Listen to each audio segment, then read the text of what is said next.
राजस्थान। जनसभा को संबोधित करेंगे प्रधानमंत्री नरेंद्र मोदी।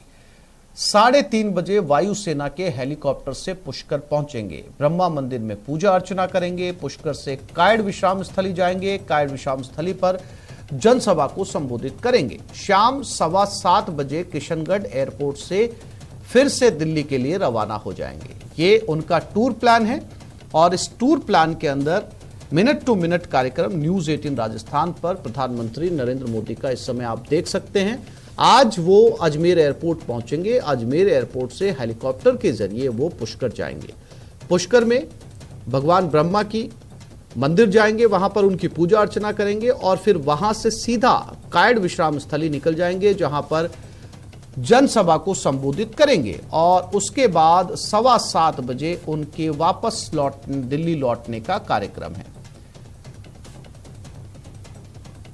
पीएम का प्रदेश दौरा, पीएम मोदी का मिशन राजस्थान, प्रधानमंत्री नरेंद्र मोदी का यह प्रदेश दौरा है। अजमेर से राजस्थान में चुनाव का शंखनाद करेंगे। कायड़ विश्राम स्थली में जनसभा को संबोधित करेंगे। 8 लोकसभा क्षेत्रों पर को साधेंगे पीएम मोदी, यानी अजमेर में लगभग 8 लोकसभा सीटों को सीधा संबोधित करेंगे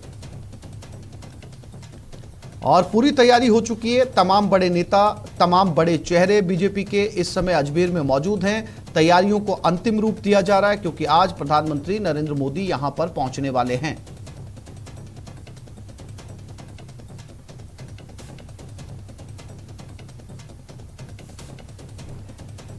और इसी खबर पर हमारे साथ हमारे अजमेर संवाददाता मनवीर सिंह जुड़ गए हैं। उनके पास चलते हैं। मनवीर, तैयारियां मुकम्मल कर ली गई हैं प्रधानमंत्री नरेंद्र मोदी के स्वागत की? देखिए आसिफ, जो तमाम तैयारियां हैं वो पूरी कर ली गई हैं। अब इंतजार केवल इस बात का है कि कब प्रधानमंत्री नरेंद्र मोदी अजमेर पहुंचेंगे और जनसभा को संबोधित करेंगे। जैसा कि कार्यक्रम निर्धारित किया गया है कि सबसे पहले उनका जो पदार्पण है वो पुष्कर में होगा। तीर्थराज पुष्कर के अंदर जगतपिता ब्रह्मा मंदिर के दर्शन करेंगे और उसके बाद वहां 20 मिनट गुजारने के बाद में वो सीधे कायड़ विश्राम स्थली पहुंचेंगे, जहां जनसभा को संबोधित करने का कार्यक्रम है। देखिए आसिफ, सबसे बड़ी बात है कि ये जो जनसभा होने जा रही है, केंद्र सरकार में जो मोदी के नेतृत्व के अंदर सरकार काम कर रही है, उसके 9 साल पूरे होने के अवसर पर इस पूरी सभा का आयोजन किया गया है। पूरे देश में सबसे पहली सभा राजस्थान के अजमेर को मिली है।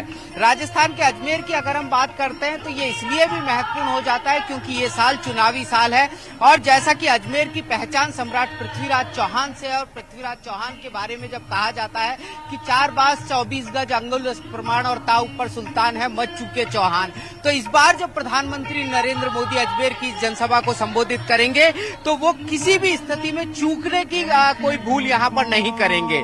निशाना बहुत साफ है कि आगामी विधानसभा के जो चुनाव है राजस्थान में, उसमें भारतीय जनता पार्टी को किस तरीके से मजबूत करना है।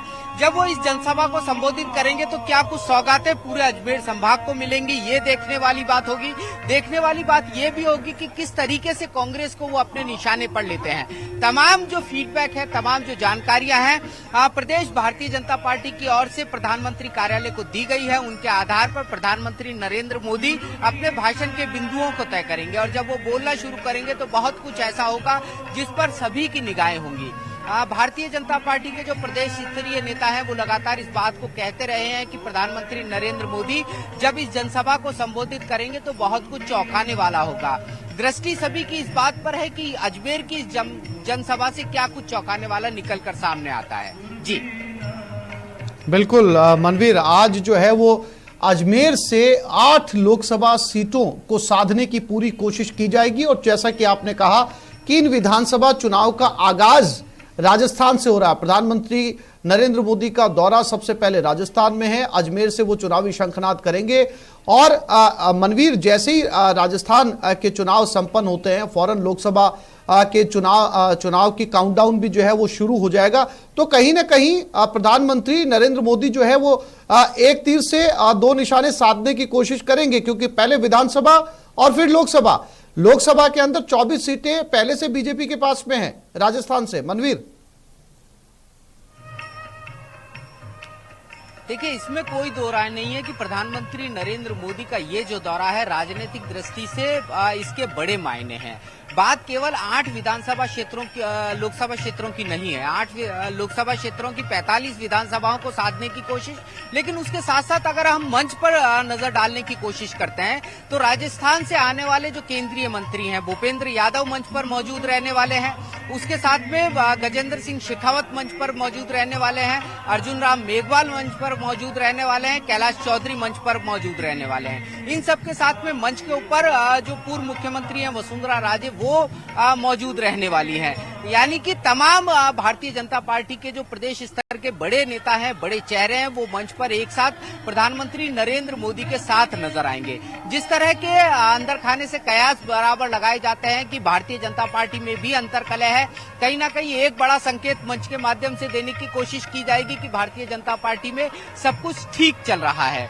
साथ ही साथ एक मुखी होकर के भारतीय जनता पार्टी आगामी विधानसभा चुनाव के अंदर उतरने वाली है और उस विधानसभा चुनाव के लक्ष्य को प्राप्त करके लोकसभा उसका अगला लक्ष्य होगा, जिसके लिए वो यहाँ पर काम करेगी। मुद्दों का चयन किस तरीके से किया जाता है ये देखना बेहद महत्वपूर्ण होगा, क्योंकि प्रधानमंत्री नरेंद्र मोदी पिछली बार जब यहाँ पर आए थे वर्ष 2018 अक्टूबर को, तब उन्होंने यहाँ से जो पूर्वी कैनाल योजना है उसकी बात कही थी।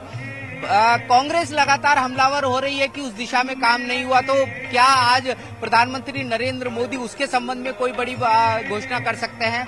तीर्थराज पुष्कर को लेकर के विकास योजनाओं की, विकास परियोजनाओं की मांग की जा रही है, क्या उसके लिए कोई बजट तय हो सकता है? टोंक की अगर हम बात करते हैं तो टोंक लगातार रेल मार्ग से जुड़ने की मांग कर रहा है, क्या उसके लिए कोई घोषणा हो सकती है?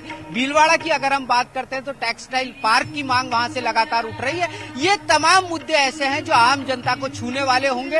राजनीति अलहदा है, लेकिन इसके साथ साथ विकास की बात जब प्रधानमंत्री करेंगे तो क्या कुछ राजस्थान को मिलने वाला है, क्या कुछ अजमेर संभाग को मिलने वाला है, इस पर भी सभी की निगाहें होंगी। जी बिल्कुल मनवीर, नजर बनाए रखिएगा, अपडेट आपसे लेते रहेंगे। कुछ ही देर के अंदर दोपहर तक प्रधानमंत्री नरेंद्र मोदी अजमेर पहुंचने वाले हैं। फिलहाल तमाम जानकारी के लिए आपका शुक्रिया मनवीर। और ये खबर